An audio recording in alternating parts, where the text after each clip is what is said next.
Heavy Metal 2000. Though a departure from the first heavy metal movie, it's got some good qualities despite all the negative reviews that it got. It's also a departure from the comic book Melting Pot, for which it is based off of, written by Teenage Mutant Ninja Turtles co-creator Kevin Eastman. So for this one, I decided I wanted to take a dive into the source material and see how much they might have fucked it all up. So what the movie seems to have actually done is just try to give some backstory for some of the characters that were in the comic. Alright, I'm gonna go ahead and recap the events of the movie. I know, it's your favorite movie, those of you watching, right? You've probably seen it 10,000 times already. Every Christmas, you curl up around the chimney and with mom and pop and the family, sit around the fireplace and watch cartoon strippers with 3 sets of tits give lap dances. That's just a thing. Every household does this. I know. Just bear with me. It may be a little while since some of you have seen it, so I just want to do it for those people. So please just bear with me.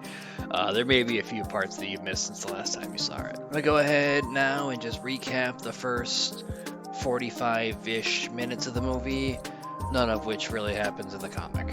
The movie opens in space where a group of miners inadvertently discover a glowing green crystal. The first person who touches the crystal is a miner named Tyler, who goes crazy, kills a bunch of people, and takes over the ship.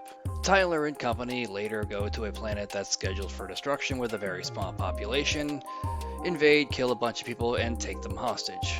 The reason he does this is because the people of this planet have a rare chemical in their blood that can be used to make a serum that allows him to heal himself. The one survivor who manages not to be taken aboard Tyler's ship is a young woman named Julie, who vows revenge and recruits another man named Jermaine, who was left there for dead, who had previously worked for Tyler. They fix one of the damaged ships and make their way to a spaceport where they expect Tyler to be. Julie makes her way into the bar so that she can kill Tyler, and Jermaine waits outside and buys a sex robot. In the ensuing gunfight, she discovers that he can heal himself, and Jermaine fills her in on his quest for immortality. Julie, Jermaine, and the sex robot manage to stow away on Tyler's ship as he goes to a portal to another planet. Their collective ships crash land on a seemingly barbaric planet full of monstrous creatures, and this is about where it starts to look like the comic. Like I said, none of the stuff I was talking about really happened in the comic, so from here I'm going to be doing a lot more back and forth between the book and the movie. In the movie, Tyler and what's left of his crew find a barbaric civilization of lizard people and take over by killing their leader. In the comic, Tyler had already established himself as the leader of this barbaric civilization. The big difference is that it's multiple races, not just lizard people. He's introduced in the comic, killing an ambassador who tries to bargain over a tribute he can't afford to pay, and then declaring war on his people. Man, it's no wonder he strikes fear in the hearts of his citizens with a name like Tyler.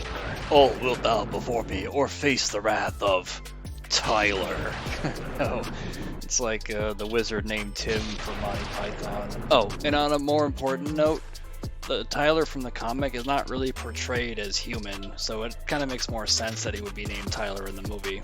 Both Tylers end up declaring war on what would be considered the Holy Land on this planet, but they have very different agendas between the comic and the movie. Movie Tyler wants to be immortal, that's his whole reason for doing this. His quest for immortality ties into some backstory from the movie about an ancient race called the Ericaceans that discovered what would have been like the Fountain of Youth in space, but were later killed off when they went mad with power. The people of Julie's planet were descended from a race that had cultivated the waters of the Fountain of Youth, and that's why Tyler was making a healing serum from their blood. However, most of his hostages died in the crash, leaving the only survivor to be Julie's sister. This differs greatly from the established lore of the comic, which puts a lot more focus on how savage the environment is on this planet, where races of multiple planets seem to have found themselves living together here some hundreds of years ago, but the details of how they got here are not really explained. And in the comic, this ties to a lore of an ancient race millions of years ago that had tried to become gods,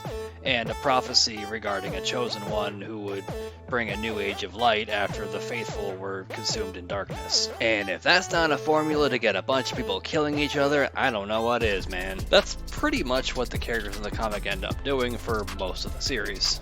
In the movie, Julie ends up becoming more like a character named Zarkar in the comic, who has a very similar revenge story. The scene in the movie where Julie crash lands on the planet and has to fight off a bunch of monsters is actually very similar to the opening section of the comic. In the comic, however, this woman is killed very shortly after she lands on this planet, and the two soldiers that kill her wind up being killed later when they confront Odin and his stone protector Zeke, who later gives some vague backstory about how they first landed on the planet. They begin talking about Tyler, and that opens up the narrative that I just explained for the last couple minutes. Again, the focus on the comic is way more on the environment and how savage it is than it is on any particular race or any particular character. Julie's character in the movie meets up with Odin and Zeke, who explain the backstory about the Arcations, and they get on the same page about stopping Tyler in his quest for immortality. She later tries to seduce Tyler so she can get him away from his potion long enough to kill him, but Odin and Zeke actually stop her for reasons that aren't really explained until later in the movie. If this seems out of character for her, it's probably because it drew off of a subplot in the comic involving a woman named Sade who infects plague with every man she sleeps with and almost killed Tyler by doing this. The two stories actually differ drastically after this happens, though. In the movie, Julie goes through a transformation very similar to somebody from the first Heavy Metal movie, and ends up looking more like Zarkar from the comic. Tyler wages war on the Holy Land, wearing the decapitated skull of the former Lizard King as his crown. Quite a few other things happen in the comic before Tyler declares war on the Holy Land, however.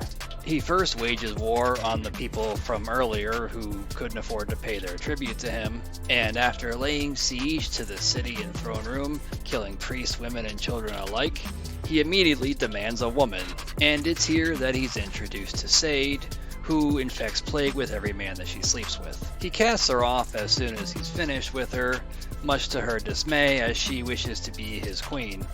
Upon discovering that he had been infected, Tyler demands that he cannot die, goes insane with rage, and goes on a killing spree.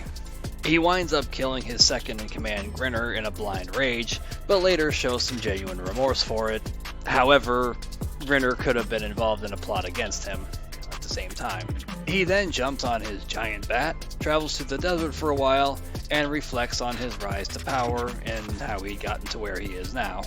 He starts to recite an ancient story that everyone on the planet seems to know, and this solitary quest of his seems to become somewhat of a spiritual journey as it leads him to the underground sanctum of the Holy Land. This causes a stir. Oh, by the way, he's naked the whole time he's doing this. So, this causes a stir among the priests who anticipate the time of prophecy has finally come. They begin making preparations for war, and Zarkar defies orders to fight in it. Tyler, still naked, declares himself to be the chosen one of this prophecy and returns to his army to wage war on the Holy Land.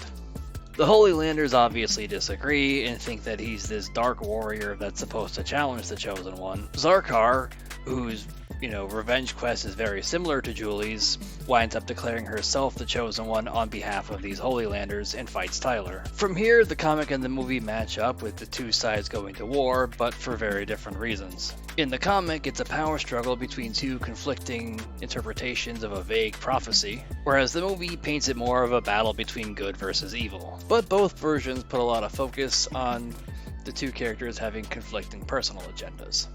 In the movie, Julie finally kills Tyler, delivering her sweet, just revenge, only to discover that the entire thing had been orchestrated by Odin because he was the last of the Arcations and wanted to reclaim his immortality. Thinking quickly, Julie finds a way to lock him inside the temple forever so that he can spend eternity locked in a cage.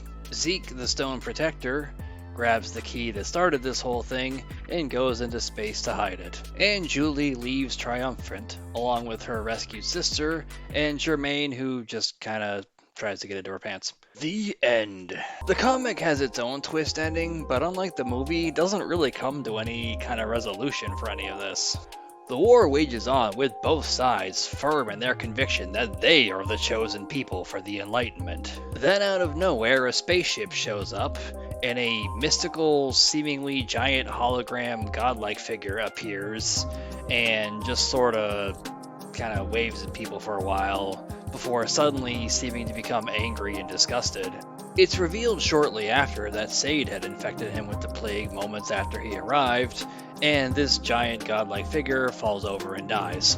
The war suddenly comes to a halt, with all sides just kind of standing there in confusion, and then Odin turns to Zeke to monologue about how they're no closer to their answers they need than they were 300 years ago. And then he starts telling stories again.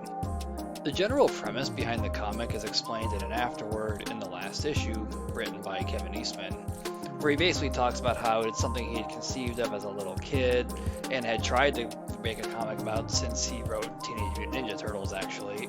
And the basic idea is that it was actually a social experiment in place, wherein they take a bunch of races from multiple planets, throw them on there with very little to go off of besides a vague prophecy, and see what they do. Spoiler alert, they kill each other. It's called Melting Pot as a reference to America being known as a melting pot, but rather than inspire people to invite immigrants, it asks the question of whether or not it's even really practical to bring in all these people with conflicting ideologies. It's also a heavy critique on religion, which in itself could be a tool to control the masses rather than what it's made out to be. And as much as I hate to sit here and be all nerdy going, but the book was so much better, the movie did completely miss the point. But in all fairness, the comic isn't even really all that clear on what it was going for either. And for what they were trying to go off of, I could definitely see where they just made up a whole story to fill in gaps with what seemed like a bunch of mindless gore and violence. And if they didn't call it heavy metal despite having very little to do with what the first movie was going for, it probably would have gotten better reviews.